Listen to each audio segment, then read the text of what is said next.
So next family है Poaceae, जिसे हम ग्रामिनी भी बोल सकते हैं। तो पहले इसका एक, क्योंकि इसमें जैसे मैंने बताया था कि हर फैमिली में कोई नई चीज़ आएगी। मालवेसी में जैसे एपिकैलिक्स आया था, अब इसमें कुछ और ही नया है, तो अब देखिए उसको।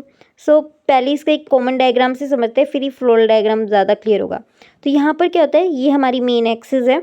उसके बाद मेन एक्सिस पे क्या होता है, कुछ लीफ लाइक कुछ लीफ की तरह दिखने वाले, but not true leaf like कुछ स्ट्रक्चर्स होते हैं जिनको इन्होंने स्पेशल नाम दे दिया। वैसे कई सारे लीफ लाइक स्ट्रक्चर्स आए इसमें, ब्रैक्ट, तो अब इनको इसमें कुछ अलग ही दिख रहा था जब इनके प्लांट्स को ऑब्जर्व किया, तो उन्होंने उनको कुछ नाम दिया। क्या नाम दिया, वो ग्लूम। सो अपर, तो ये क्योंकि नीचे है, लीफ लाइक स्ट्रक्चर है जो, वो नीचे, इसलिए इसे बोल दिया लोअर ग्लूम और इसे अपर ग्लूम। उसके बाद अब इधर कुछ वर्ड लिखा है स्टेराइल ब्रैकेट में। वो क्यों लिखा है, क्योंकि देखो यहाँ पर एक ये ब्रैक्ट है, ये भी एक लीफ लाइक स्ट्रक्चर है जिसमें से ना ये फ्लावर निकल रहा है। तो फ्लावर क्या है, प्लांट की रिप्रोडक्टिव यूनिट है, वहीं पर रिप्रोडक्शन हो रही है। और रिप्रोडक्शन जिसमें मतलब हम होती है उसे बोलते हैं स्टेराइल नहीं होती जिसमें उसे बोलते हैं स्टेराइल। और जो रिप्रोडक्शन कर सकते हैं, रिप्रोडक्शन वाला कुछ होता है, उसे बोलते हैं फर्टाइल। सो यहाँ पर फ्लावर प्रेजेंट नहीं है, सिर्फ इसलिए इसको बोले स्टेराइल। और फिर अपर ग्लूम। उसके बाद क्या दिखा हमें प्लांट में, हमें एक ऐसे इमेजिन करो, हम एक प्लांट दिख रहा है और प्लांट को हमने ऑब्जर्व करना स्टार्ट किया नीचे से लेके, हम इसके नीचे से लेके ऊपर तक जाएंगे बिल्कुल, तो हमें दिखे कुछ लीफ लाइक स्ट्रक्चर लोअर और अपर, दो लीफ लाइक स्ट्रक्चर दिखे जो ना तो ब्रैक्ट थी ना कुछ सेपल्स थी, वो क्या थी, कुछ और ही था। तो हमने उसे नाम दे, उसने साइंटिस्ट ने नाम दे दिया, किसी वजह से दिया होगा, कुछ मतलब होगा इनका भी, ग्लू। लोअर वाले को नीचे थी उसे लोअर ग्लूम दे दिया, ऊपर थी उसे अपर ग्लूम दे दिया।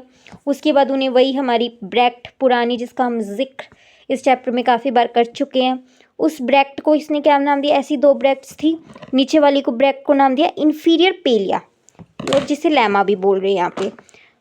सो यहाँ पर एक नया नाम दिया है ब्रैक्ट को, इसे फर्टाइल ब्रैक्ट बोल रहे हैं। क्यों, क्योंकि इसमें फ्लावर रिप्रोडक्टिव जो यूनिट है जिसमें रिप्रोडक्शन हो रहा है प्लांट का, प्लांट में रिप्रोडक्शन कहीं हो रहा है, वो कहाँ हो रहा है, फ्लावर में हो रहा है, तो वो एक रिप्रोडक्टिव यूनिट है। तो उसके कॉन्टेक्स्ट में, क्योंकि यहाँ पर फ्लावर प्रेजेंट है, इसलिए इसको क्या बोल रहे हैं, fertile, because flower is present. उसके बाद फिर से ये ब्रैक्ट है, दैट इज सुपीरियर पेलिया, ये इन्फीरियर पेलिया थी।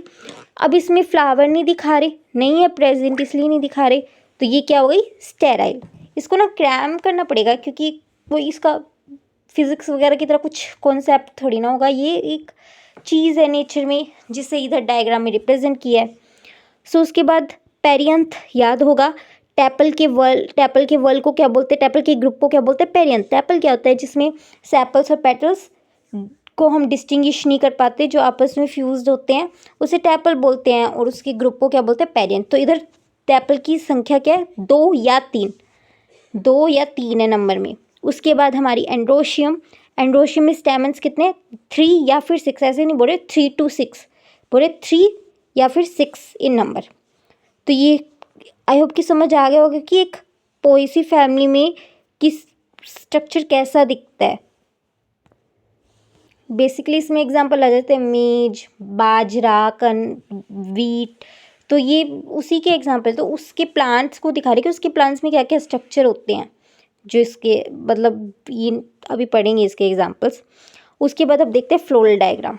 तो इस तरह हमने पढ़ा था इन्फीरियर पेलिया, यहाँ पर ये ग्लूम्स वगैरह को रिप्रेजेंट नहीं किया, शो नहीं किया, तो यहाँ पर ये इन्फीरियर पेलिया, फिर उसके अंदर पर ऊपर सुपीरियर पेलिया। ओके, सो ये ब्रैक्ट्स डन हो। उसके बाद लोडिकल्स दिखाने हैं, तो यहाँ पर बोले ना 2 और 3 नंबर, तो यहाँ पे 2 लोडिकल्स दिखा रखे और ये ऐसे फ्यूज्ड टाइप्स कुछ दिखा रखा है। उसके बाद हमारी स्टेमन 3 दिखा रखी है, 3 और 6 का है ना नंबर में, तो ये स्टेमन्स दिखा रखी है, दैट्स इट। उसके बाद ये हमारी ओवरी दिखा रखी है, ये ऐसे स्ट्रक्चर बना रखा है। इसके फीचर्स अभी हम देखेंगे ओवरी के क्या लिखे हुए हैं। ओके, सो फ्लोरल डायग्राम डन हो गया, इसका कॉमन डायग्राम डन हो गया। अब इसका फ्लोरल फॉर्मूला देखते हैं। इसमें थ्योरी इतनी नहीं है, इतनी नहीं है क्या, इसमें है ही नहीं इनफैक्ट, इसमें बस यही है, फ्लोरल डायग्राम है, फ्लोरल फॉर्मूला हो गया। उसके बाद नेक्स्ट पेज पे सब एग्जांपल्स है। तो ब्रैक्ट प्रेजेंट है, सिर्फ फर्स्ट में ही ब्रैक्ट है, तो उसके बाद सारे ब्रैक्ट है।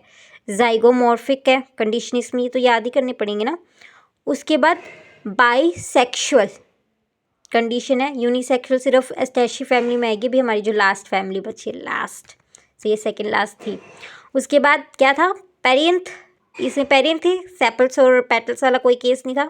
सो पेरियंथ 2 और 3 नंबर जिसे हम लोडिक्यूल्स, एक स्पेशल नाम, इसको नोटिस किया नहीं हमने वैसे, लोडिक्यूल्स कह रहे हैं इधर, पेरियंथ का एक स्पेशल नेम है। उसके बाद एंडोशियम 3 और 6 इन नंबर स्टेमन। उसके बाद ओवेरी का यहीं पे बस फ्लोरल फॉर्मूला में डिस्क्रिप्शन दिया, सुपीरियर ओवेरी है, इसमें भी इन्फीरियर ओवेरी बस लास्ट के एस्टेशी फैमिली में आएगी और सब में सुपीरियर ओवेरी थी। और मोनोकार्पेलरी है, एक ही कार्पेल होएगी और यूनिलोक्यूलर है। सो फ्लोरल फॉर्मूला भी हो गया। मेरे पास अभी एग्जाम्पल से कोई ट्रिक नहीं है, मुझे ऐसे याद हो गए। वैसे इस फैमिली के वही जो सीरियल्स होते हैं ना, जो अनाज होते हैं, वही है लगभग, तो ये ऐसे भी ध्यान रह जाते हैं। काफ़ी सारे एग्जाम्पल, एक दो याद रखने पड़ते हैं। तो क्या क्या एग्जाम्पल्स है, एवीना जिसका कॉमन नेम है oat, Triticum that is wheat, sorghum ज्वार, बाजरा, सेक्रम शुगर कैन, वही तो बाजरा wheat, sugar cane, Zea mays maize यानी मक्का, राइजस टाइवा हमारे प्यारे राइस चावल, बेम्ब्यूसा चिल्डा बैम्बू, फिर उसके बाद राई, सिट्रेटस, लेमन ग्रास। तो इनको ऐसी ना बस बोल बोल कर हर चीज़ की ट्रिक्स नहीं हो पाती, कुछ को ना ऐसे क्रैम भी करना पड़ता है, और कई बार 5-6 बार इसको ऐसे बोलोगे ना तो याद हो जाएंगे। और इन फैमिलीज़ के एग्जांपल्स को अच्छे से याद कर लेना, क्योंकि क्वेश्चंस आएंगे तो ऐसे नहीं सीधा पूछेंगे कि बताओ लोडिक्यूल, बताओ कि पोएसी फैमिली में पेरियंथ को क्या बोलते हैं, ऐसे नहीं बोलेंगे, ऐसे बोलेंगे कि जीमेज की जो फैमिली है उसमें पेरियंथ को क्या बोला गया, मतलब इस तरीके से क्वेश्चन फ्रेम करेंगे। तो उसके लिए पता होना चाहिए ना जीमेज किसका एग्जाम्पल है। सो इस तरीके से एग्जाम्पल से क्वेश्चन बनेंगे, तो ये एग्जाम्पल तो याद होने चाहिए अच्छे से।